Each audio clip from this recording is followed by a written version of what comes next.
নমস্কার বন্ধুরা, ধীরা কুকিং ব্লগসে সবাইকে স্বাগত। আজকে আপনাদের একটা চিকেন রেসিপি করে দেখাবো। মশলা কষানোর ঝামেলা ছাড়াই খুব চটপট এই রান্নাটা হবে। চিকেন কারি রেসিপি বা চিকেন কষা আপনারা যেটাই বলুন। চলুন বন্ধুরা, আমরা রেসিপিটা শুরু করি। আর রেসিপিটা শুরু করার আগে বলি, আপনারা কিন্তু পুরো ভিডিওটা অবশ্যই দেখবেন। খুব চটপট হবে রান্নাটা। চিকেনটাকে কেটে ধুয়ে পরিষ্কার করে নিয়েছি। এখানে 500 গ্রাম চিকেন আছে। এটাকে আমি ম্যারিনেট করব। প্রথমে দিয়ে দিলাম শুকনো লঙ্কার গুঁড়ো, দেব স্বাদ মতো নুন, আর দিয়ে দেবো পরিমাণ মতো হলুদ গুঁড়ো। আমি বলেছি প্রথমেই যে মশলার কষাকষির ঝামেলা ছাড়াই চিকেনটা রান্না হবে। যাদের হাতে একদম সময় নেই, এইভাবে রান্না করবেন। খেতেও ভীষণ টেস্টি আর রান্না করতেও কম সময় লাগে। আমি মাংসটাকে লঙ্কা, নুন আর হলুদ দিয়ে ম্যারিনেট করে 15 মিনিট রেখে দেবো। 15 মিনিট রেস্টে রাখবো। ম্যারিনেট করা হয়ে গেছে। এবার আমি কড়াইতেই দিয়ে দেবো পরিমাণ মতো সরিষার তেল। তেলটাকে খুব ভালো করে গরম করে নিয়ে আমি আলুগুলো ভাজা করে নেব। এখানে আপনারা আলুটা দিতেও পারেন, নাও পারেন। আমি এখানে আলু দেব অল্প কিছু। মাংসের সঙ্গে মাংসের আলু খেতে কিন্তু সবাই পছন্দ করে। আলুটাকে হালকা লালচে করে ভাজা করে নেব। আলুটা ভাজার সময় এতে আমি দিয়ে দেবো সামান্য একটু নুন, খুব বেশি না, সামান্য একটু নুন দেব। আর দেব কালারের জন্য সামান্য একটু হলুদ। হলুদ দিয়ে ভাজা করলে আলুটা দেখতে সুন্দর লাগে, এজন্য আমি সামান্য একটু হলুদ দিলাম। এখানে আপনারা হলুদ দিতেও পারেন, নাও পারেন। আর নুনটা এখন দিলে আলুর ভেতরে নুনটাও ভালোভাবে চলে যাবে। আলুটা দেখুন বন্ধুরা, হালকা লালচে করে ভাজা করা হয়ে গেছে। ভাজা করতে করতে কিন্তু আলুটা অলরেডি সেদ্ধ হয়ে গেছে। এবার আমি সব আলুগুলো উঠিয়ে নেব।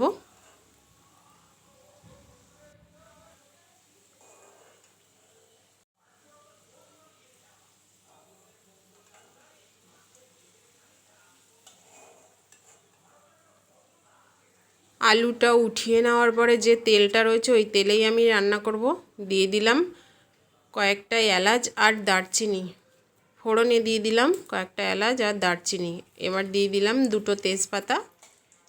এই দারচিনি আর এলাচের যে ফোড়নের গন্ধটা, অনেকটা সুন্দর একটা ফ্লেভার বেরিয়ে গেছে।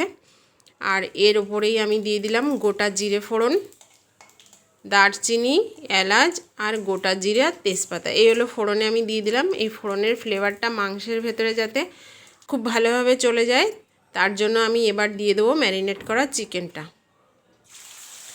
ম্যারিনেট করা চিকেনটা তেলের ওপরে দিলে এই ফোড়নের ফ্লেভারটা চিকেনের ভেতরে খুব ভালোভাবে চলে যাবে। এই জন্য আমি মশলাটা কিন্তু এই ফোড়নে কষিয়ে নিলাম না। আমি আগে মাংসটা একটু হালকা ভেজে নেব এই ফোড়নে দিয়ে, তারপরে আমি আর অন্যান্য মশলাগুলো দেব।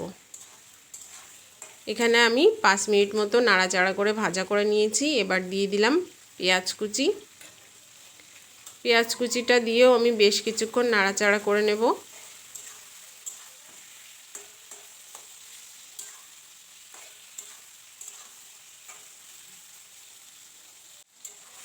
দেখুন বন্ধুরা, চিকেনটা নাড়াচাড়া করতে করতে কিন্তু পেঁয়াজটাও নরম হয়ে এসেছে।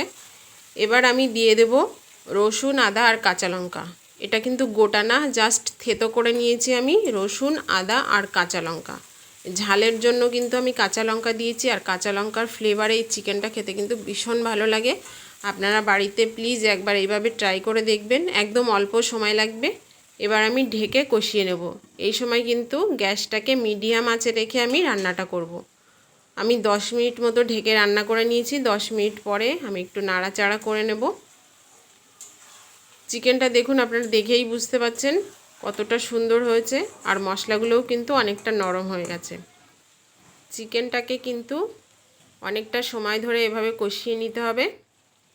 দেখুন বন্ধুরা, তেল উঠে গেছে চিকেনের ওপরে। এখন আমি দিয়ে দেবো 1 চামচ, মানে চা চামচে 1 চামচ ধনের গুঁড়ো আর 1 চামচ জিরের গুঁড়ো। যেহেতু গুঁড়ো মশলা দিয়েছি সেহেতু কিন্তু পুড়ে যাওয়ার ভয় আছে, এজন্য ঘন ঘন নাড়া দিতে হবে। আমি এখানে দিয়ে দিলাম সামান্য একটু জল, যাতে মশলাটা পুড়ে না যায়। সামান্য একটু জল দিয়ে চিকেনটাকে এবার কষিয়ে নিতে হবে। আমি একদম মিডিয়াম আঁচে দিয়ে আমি এখানে চিকেনটাকে ঢেকে একটু কষিয়ে নেব। 2 থেকে 3 মিনিট ঢেকে কষিয়ে নেব। ঢাকনাটা খুলে আপনাদের দেখিয়ে দিচ্ছি। দেখুন বন্ধুরাও, খুব ভালোভাবে কিন্তু মশলাটা নরম হয়ে গেছে, মানে সেদ্ধ হয়ে কষানো হয়ে গেছে। একদম মশলার কোনো ভাজাভাজির ঝামেলা নেই, মানে মশলাটা আগে কষিয়ে তারপর চিকেনটা দেব এরকম কোনো ঝামেলা নেই। চিকেনও কষা হয়ে যাবে, মশলাও কষানো হয়ে যাবে, কিন্তু একটু ধৈর্য ধরে কষাতে হবে। খুব ভালোভাবে কষানো হয়ে গেছে, দেখেই বুঝতে পাচ্ছেন কোনো গোটা মশলা নেই, একদম মনে হচ্ছে মশলাটাকে বেটে রান্না করা হচ্ছে। আপনারা এইভাবে চিকেনটাকে খুব সময় নিয়ে কষাবেন।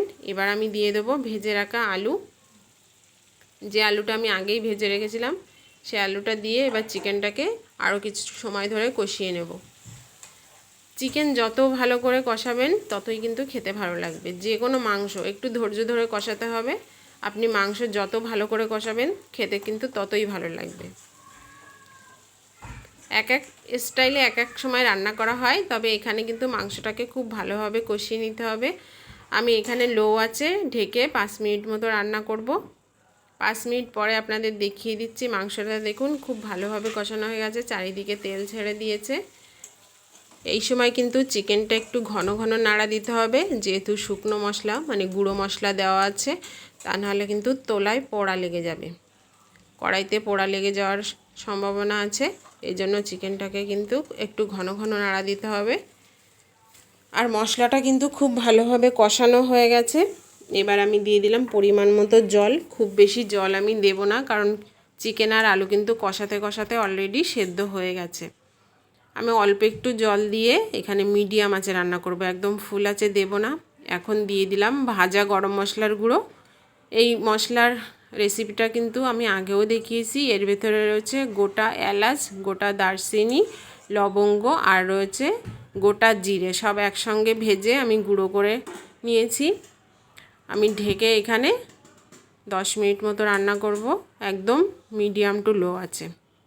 10 মিনিট পরে আপনাদেরকে আমি ঢাকনা খুলে দেখিয়ে দিচ্ছি।